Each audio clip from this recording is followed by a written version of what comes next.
This is my review of the MSI GE60 0NC 498US laptop.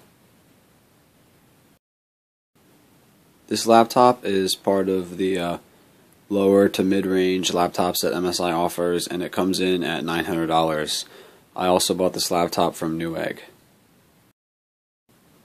First off, I want to start off with the specs.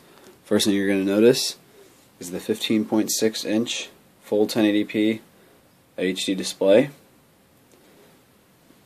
Coming down here you can see the specs badge. It's a Core i5 3230M processor, base clock speed at 2.6 GHz, and it turbos up to 3.2 GHz. The video card is a NVIDIA GeForce GT 650M with 2 GB of GDDR5 video RAM. Non-glare screen, forgot to mention that. 8 GB of DDR3 RAM at 1600 MHz, a 750 GB 5400 RPM hard drive, and 802.11 BGN Wi-Fi.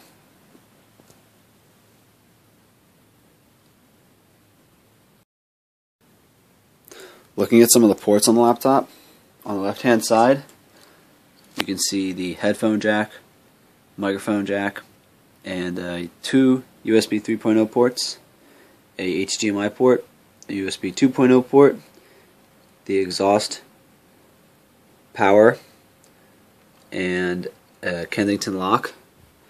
There's nothing on the back, and on the other side here there's your Ethernet port, VGA, and another USB 2.0 port with your CD drive. Another cool thing about this laptop is the fact that it has a SteelSeries keyboard, and they know how to make their gaming keyboards, and one way that is shown is that over here where normally your hand is, there's no Windows button, so you're not going to be accidentally hitting that while you're gaming. This keyboard has a full number pad, as you can see over here, but one downside to it is that it's not backlit, so you know, not that big of a deal, but it's obviously a nice touch, but it's not on this laptop.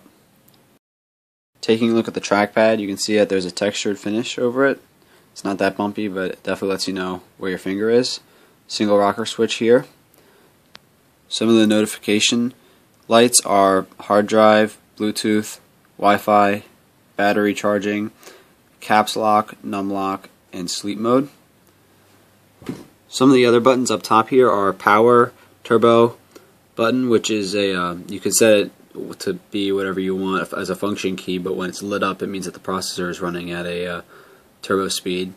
And the fan for you can turn the fans up to 100% with that button. Wi-Fi, display off, and also a eject button for the CD drive, even though there's one on there too, so you have 2 of those. The performance of this laptop is surprisingly good, considering that the processor is only a dual core. You know, and the graphics card isn't, you know, some high-end graphics card. It does do pretty good frame rates in most games. I have some other gameplay on my channel, so if you want to check out games like Diablo, Team Fortress, or PlanetSide 2 or COD 4, I'll have gameplay videos of those games, and I will show what settings I'm running. But you know, most games you can run definitely at 1080p at high or medium with no problem with this computer. Another thing to note about this processor is that even though it's only a dual core due to hyperthreading, it will show up as a quad core processor in Task Manager, so that's another pretty cool thing. So overall, for $900, I definitely recommend getting this laptop. It performs pretty decent, very good for in most games. The performance is really good. I mean, it looks good, it runs good, the display is fantastic, and for $900 you're definitely getting a pretty good deal. So I definitely recommend this laptop if you're looking into getting a decently cheap gaming computer. So here's what the top of the laptop looks like. It has these cool red lines in it. Also, this should be a good comparison on how thin it is. It's not that thin, but for a gaming laptop it's definitely pretty thin. Also, you can see that this is a glossy finish on the laptop, so you can't expect that there's going to be fingerprints all over the place. Not that big of a deal though.